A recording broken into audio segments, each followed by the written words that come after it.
So let's talk about Beelzebub. Now, I'm talking about the manga series and also the anime series, and before we really get into it, I'm just going to say that, well, I haven't read the whole thing. I did, however, read 17 volumes of it, so that should be enough. Because the series didn't get any better as it was going on, and honestly, I couldn't take any more. It just became the same thing over and over again. And honestly, it's awful. I mean, I didn't go into it thinking it was awful. I went into it thinking that it was going to be a basic, decent, not perfect, but not awful series. And what I got out of it was that it was perhaps one of my least favorite series that I've had to sit down and read in a long time. Because ultimately, what it is it's bad comedy. And bad comedy is, unfortunately, one of the hardest things to sit through outside of non-romantic romance plots, because while comedy itself is subjective in the sense of, while what people find funny is subjective, how to make things comedic is not subjective. It follows a formula. Here's the thing. If you have to explain the joke, it's not funny, but not having to explain the joke doesn't mean that the joke shouldn't be able to be explained. Because the basis of comedy is absurdity, or more accurately, contrast. And the problem with a series like Beelzebub is that there is no contrast. It is one speed and one tone all the time, constantly, repeated ad nauseum until you give up or you submit to it, essentially. It is the closest thing I can think of to comedy via torture. So, the thing about comedy is that, again, it's based on contrast. So if you look at something, the most basic form of comedy being something like slapstick, the reason why it works is because it's something normal paired with something absurd. So if you want to take, like, Tom and Jerry, why is it funny? Because it's something normal, a cat and a mouse, taken to absurd levels. It is the contrasts of normal plus absurd. The problem becomes if you lose that contrast, and that happens in a lot of series as they go on. It's the question of, why is the first Jackass movie funny and the sequels aren't? Or why is the first Hangover movie funny and the sequels aren't? The reason for this is simple. It's because the beginning of something is establishing the contrast. So, for example, in Jackass, the first movie is basically coming out at a time where it's just America's Funniest Home Videos, which has a very, at least at the time, a very family-friendly mentality taken to 11. It is the not safe for work version of that. And so you have absurdity. It's a bunch of guys being wacky, but it's under the context of the America's Funniest Home Videos umbrella. So that's the contrast with the first Hangover movie. There's a reason why so much of the movie is focusing on Ed Helms and is focusing on his character of, like, the boring dentist guy who ends up in a crazy situation. Because, again, it's something boring taken to extremes. The sequels don't work for these two franchises because after you've seen the first Jackass movie, you've already established that these guys do wacky things. So it's no longer funny. It's just dumbasses doing dumbass things. In the sequels to The Hangover, it's no longer contrasted because we've already established that these are characters who get into wacky situations. So it's no longer contrasted, it's no longer absurd, and that's no longer funny. Going back to Beelzebub, the problem with the series is that it only takes one tone, as I said. It takes the tone where everything is over the top, everybody is screaming at all times, essentially. It spends all of its time trying and failing to be funny because it doesn't understand timing. It doesn't understand what makes something funny. It just understands that other people have done things, and so it was funny then, and so it just kind of repeats them and expects it to be funny, and it never is. Like, how do I put this?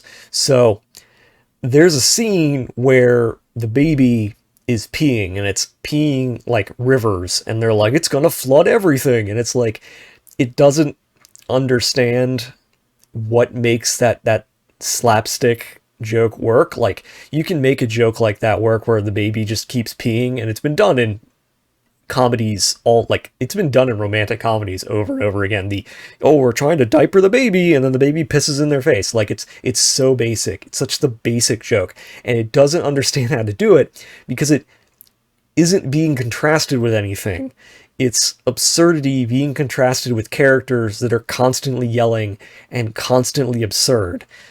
The other problem is that it thinks it's being clever by playing tropes and then subverting them by not having anything happen, but it doesn't understand the tropes that it's subverting, and so none of the jokes land. So, for example, there's a scene where the main character and the other guy end up in this thing, like this area, trying to save somebody, and the guy's like, aha, you have to play games with me. And they're like, so, then it does the whole thing where it introduces all of those characters because it has way too many characters, and it brings them all and shows panels of them showing up in these places, and it's like, aha, now you're gonna have to play games. And in a traditional manga, what you would have happen here is that you would then have them all play games, and then in the next chapter it just goes, aha, fooled you, everything's wrong, and all of that was bullshit, and we're not doing any of that. There was no point to showing you any of this. That's the only joke. Like, the entire series is nothing but, we wasted your time, we showed you a thing that wasn't going to happen, and then it didn't happen, and you knew it wasn't going to happen, but it's almost like the Lucy with the football thing, where it keeps going like, aha, we've played into this trope. Are we going to do it this time? And you're like, well, you haven't done it the last 40 times that you've done this same joke, so I'm guessing no. And it's like, aha, I fooled you. And it's like, well, you didn't really fool me because I didn't think you were going to do it anyway, because you never do it, because you don't know how to plot a story, and you don't know how to write characters, and you don't really know how to tell jokes in a way that's funny. So, on that note, let's get into the characters, because they're all terrible. And I don't mean that they're bad characters in the sense of, like, they're unlikable. The problem is that they aren't characters. They are... I hate using TV tropes as this, but they're Planet of Hats taken to character level, where every single character is defined by a single trait, and then they yell a lot, and that's basically every character. The problem with that is that, again, they don't really define themselves as unique individuals. They're defined almost entirely by what they do or what they look like. So, like, there's a dude, and he has a pompadour, but he's rich, and that's his entire character. There's a girl, and she's attracted to the main character and uses a sword, and that's her entire character. There's another character who basically is hinted at as being a lesbian, but never really goes anywhere because this is not a series based on developing characters, and so her entire character is that she's not the main woman character. Like all of the characters blend together. They all sort of become a mass, and you stop being able to tell the difference between characters because they all have the same voice. So here's the thing, for aspiring writers out there, if you want to write characters, a character needs two things to be good. A character needs two things to be whole. They need a core, and they need a voice. And I mentioned this in my Batman video about how you can write lots of different versions of Batman and have it still be Batman. The core of a character is what happens when you strip out all of their secondary traits, all of their tertiary traits. You boil them down basically to a few traits about who they are, what they want, and what they're most afraid of, like what would be their biggest setback, essentially. You take all of these things and you boil them down. And then from there, you have a voice, which is how in writing, when you have bubbles, you tell characters apart. So when you read you read dialogue from a character, you read it in a particular voice. it has a voice that's distinct to that character so that all the characters don't sound the same. Because if all your characters sound the same, then they're not really characters anymore. So for example, if you have Batman and Superman next to each other without seeing them on panel, without seeing a panel of them and just seeing their dialogue, you can tell which is which, even if there's no like accents or anything else. You can just tell because you can tell whose voice is coming through in the dialogue, okay? That's really important when you write a lot of characters. So in a series like Beelzebub, which has dozens of characters for no reason, essentially, you need the characters to have their own voice. You need at least important characters that you're going to write multiple times. You need to develop their own voice, and none of them do. They all blend together and become essentially one character. Like, you have your main character and he's got a voice, but it's confused, and I'll get into that. You have a character who is basically just a brute and also technically a good person, and he gets a character for all of like 5 chapters, and then he just becomes generic. You have the main woman character, the maid character, who is defined almost like completely by her role, and then they try to define her aside from that, but they fuck it up because they play into tropes without knowing like how to do them. They do the whole like, oh, this character has lost their memories. And if you ask the question of, okay, what storyline are we going to do in this manga? It's every storyline and every cliche you can possibly imagine, because this writing has no creativity or thought put into it. And if you said, I need short-term cliches to be shoved into this story, that's how they resolve it. So basically, the characters don't really work because they all feel like the same character, because they're all speaking in the same voice, and that voice is usually yelling because there's so much yelling. It almost feels like this is a series. It almost feels like this is a series made for children, but it's not, because it's way too adult in the jokes that it wants to make to be a series for children, and I'm going to get into that in a second. So now that I've talked about the fact that all the characters are the same, let's talk about the fact that the tone is all over the place, which is why I mentioned that it's weird that it's, on one hand, seems like it's made for like 7-year-olds, and yet has all of this weird adult humor that doesn't work. So here's the thing. Tone is important, and I don't necessarily mean you have to stick with the same tone, but I mentioned before the thing about contrasts. Contrast is something that, when it comes to humor, requires you to set a certain kind of tone, and it needs you to stick with it, because if you don't, nothing works. Example, there's a reason why Jim Carrey plays certain characters in all his movies. He always plays the wacky dude in a normal business, thing where he's being, like, his weirdness is contrasted with whatever job or whatever situation he's in. Because if he was just a wacky guy in a wacky environment, nothing's being contrasted, so it's not funny. Okay? Like, the concept of a movie like, I don't know, Liar Liar, for example, where it's a guy who's in a position where he needs to lie, but he can't, and as a result, wacky things happen. That doesn't work if he's in a job, like, if there's no consequence to him not lying. Okay, if nothing's being contrasted, then, it doesn't work. Okay? If you look at something like The Mask, the reason why it works as a comedy in the movie is because it's contrasting the fact that the guy who puts it on is such a boring dude. And, it's the same concept behind, like, The Nutty Professor, the same reason why, those movies work is because it's a guy being contrasted with his alter ego. That's the whole point, okay? Tone is important, all right? And you'll notice that these movies have a specific tone that makes the comedy land.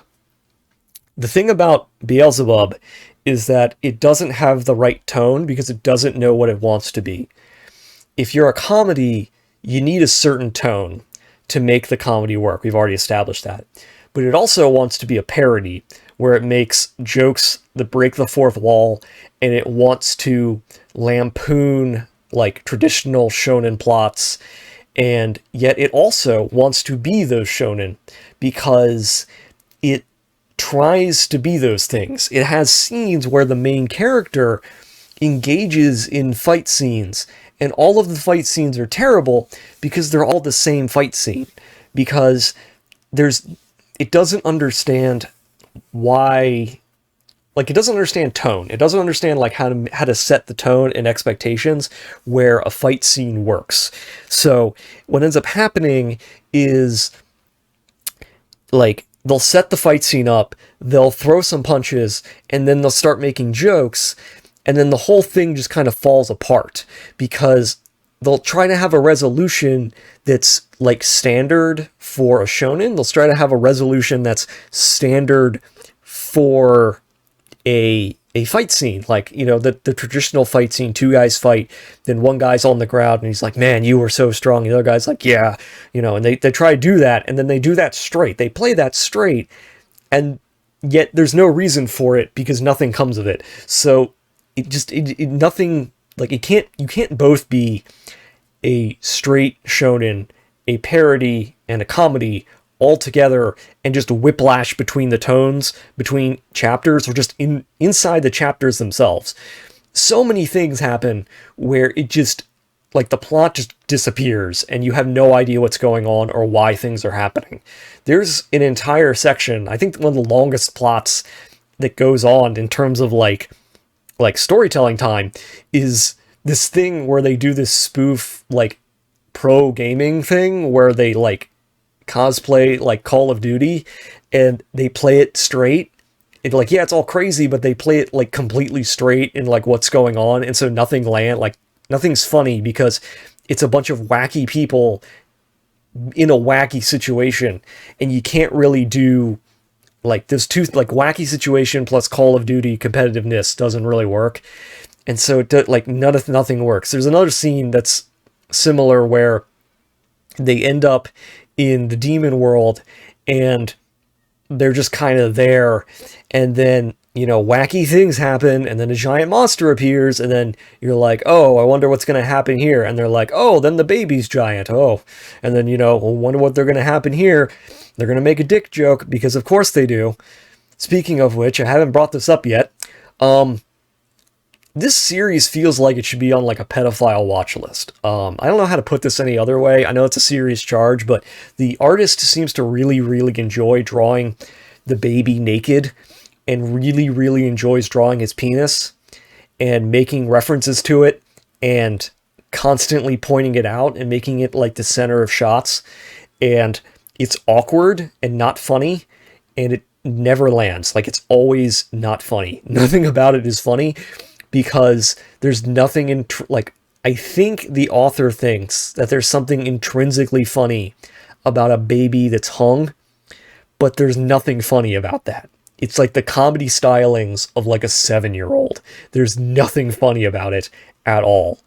I really hate the fact that I've just basically been sitting here and going, it's a comedy and it's not funny, because that's really the long and short of it, is that it's a comedy and it's not funny, and nothing about it is funny because nothing about it's paced correctly. Nothing is contrasted. Every character is the same.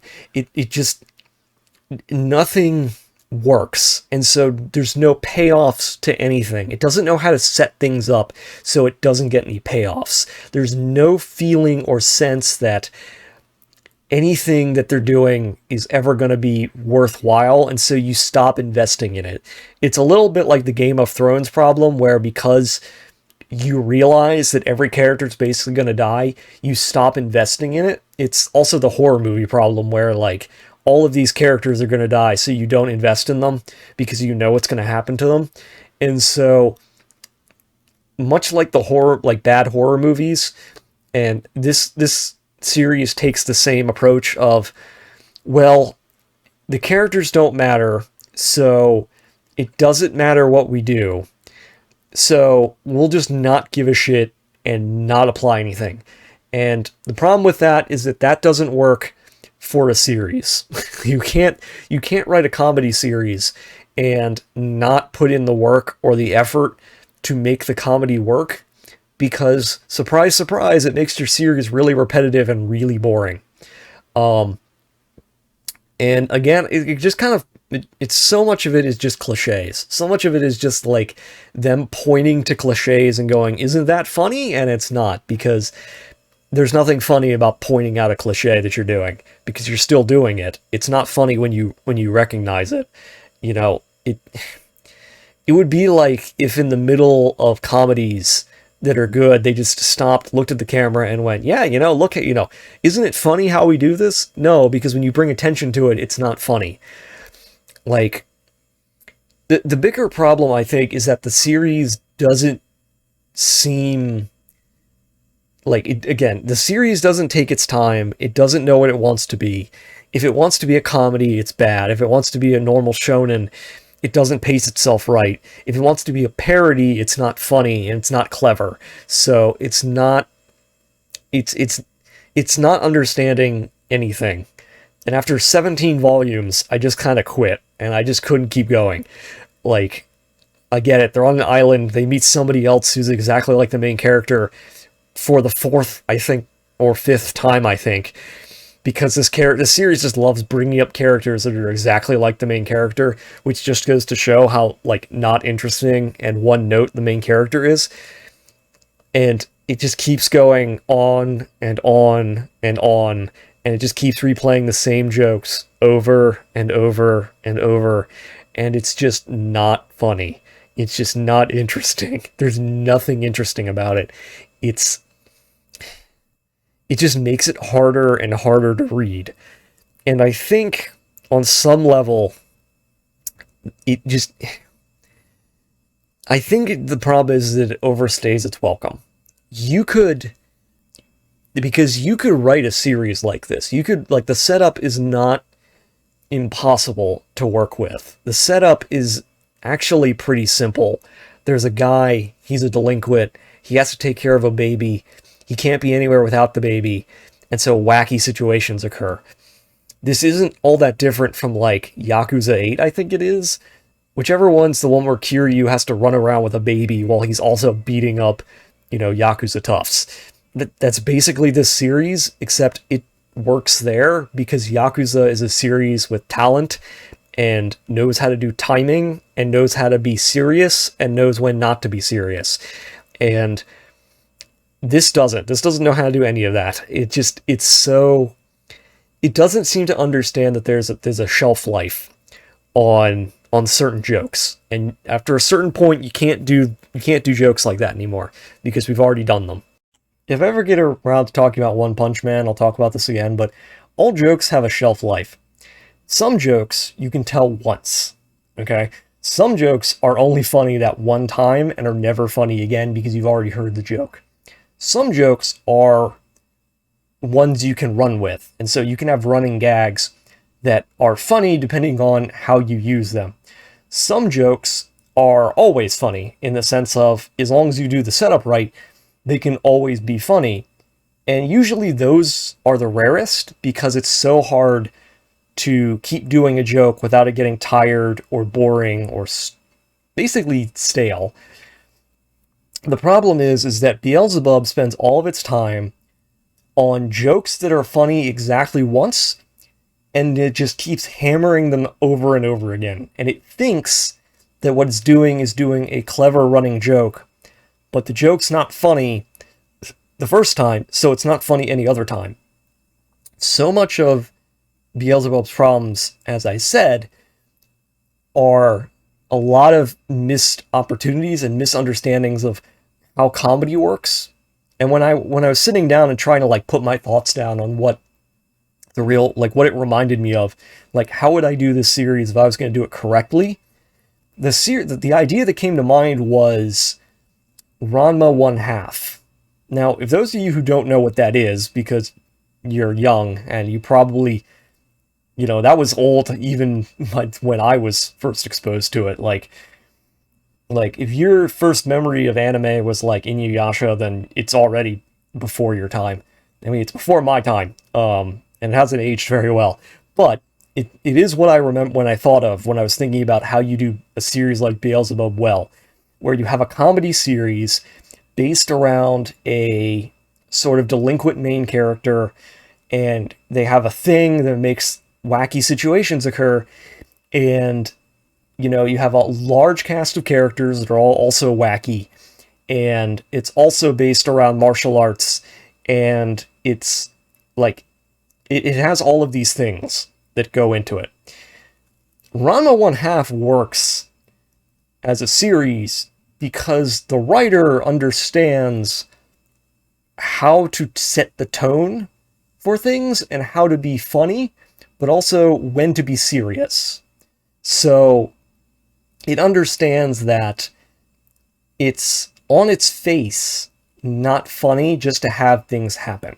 So the fact that there's a guy who turns into a girl when exposed to certain temperature of water, not funny.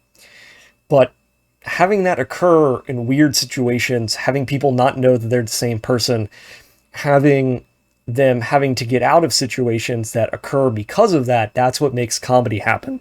Comedy is not, it happens. Comedy is, what does this cause that the main character then has to get out of?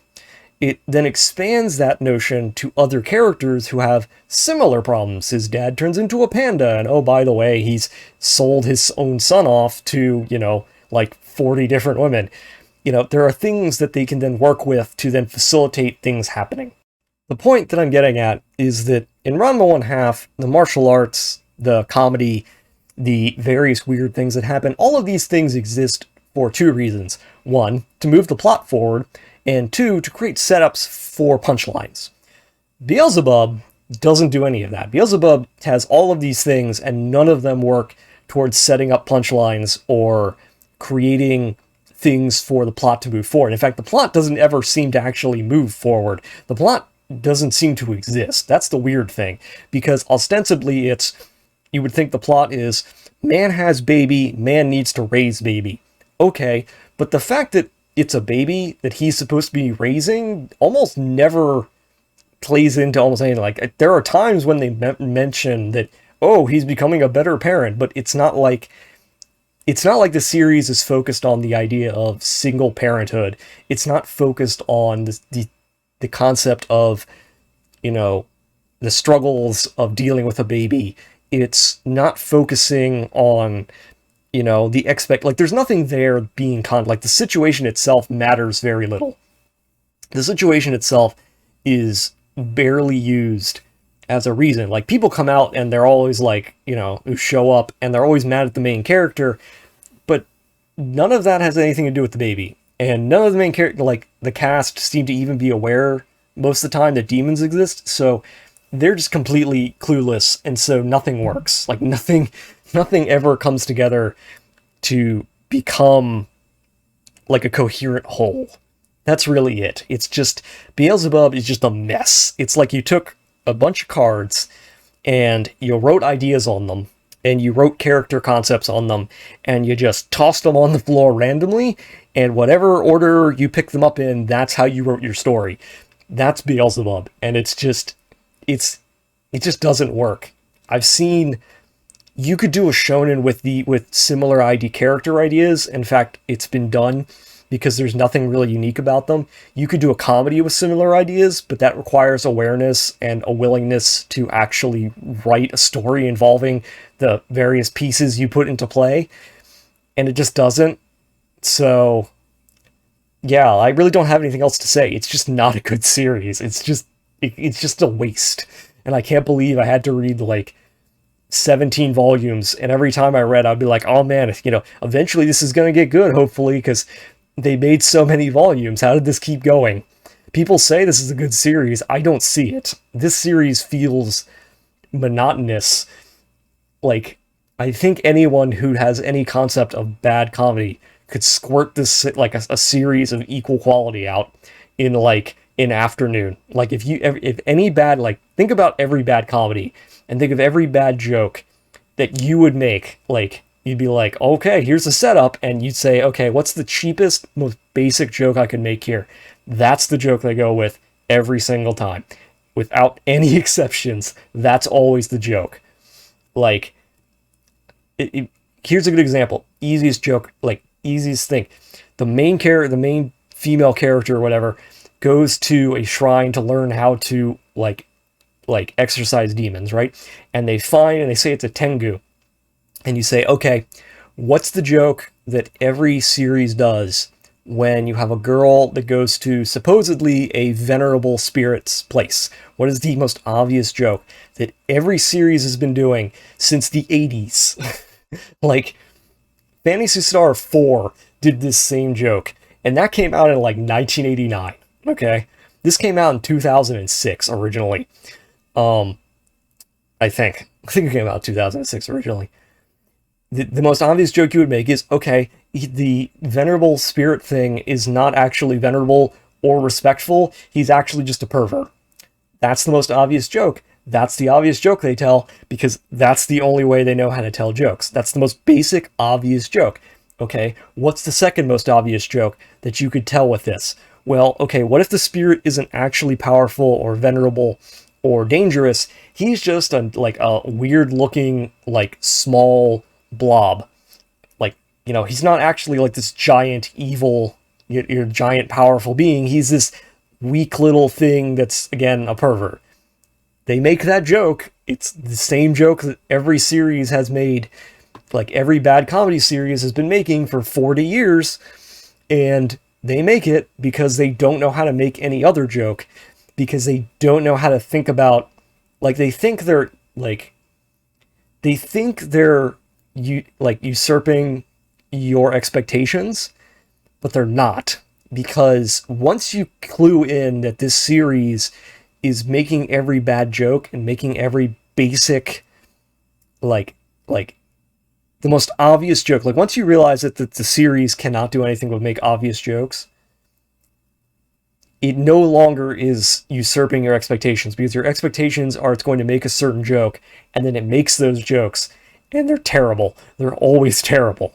Because, like, again, it's such a well-worn trope. It's such a basic, it's such a normal thing that, the venerable shrine spirit's actually a pervert, and he's not actually big and powerful. He's this small little thing you can carry around and beat up, because of course he is, because nothing matters, and we have a deadline, and we're not going to put any effort into this. And it just feels lazy. Well, it doesn't feel lazy, it is lazy, but the laziness radiates off the page. And as far as I know, maybe it gets better after 18, maybe the 18th volume is where it suddenly gets better. I don't know. I didn't read beyond 17 volumes because I couldn't take anymore. I got to the end of the 17th volume, they're leaving the fucking island where we meet yet another guy who looks exactly like the main character and acts like the main character and has a baby like the main character and also wants to fight like the main character, and I just couldn't take anymore. I just couldn't deal with it anymore, man. 17 volumes was too many volumes. I kept assuming, I got past 6 volumes and I said, maybe it gets better. It does not get better. I can tell you, unless somehow in the 18th volume the entire series switches authors and switches writers and, changes completely, then it's crap and it's awful. Now, I will say that apparently this is the writers and artists' first series, and it's admirable that they managed to get this crap passed for that long. It's admirable that they managed to publish, something this, for that many years. But it's crap. I hate to say it, man. I can't take anymore, man. It's just not good. It's just not good. And that's my review of Beelzebub. If it somehow magically gets better, tell me when. Because I would like to know when it magically gets better, because I can't take any more of these jokes.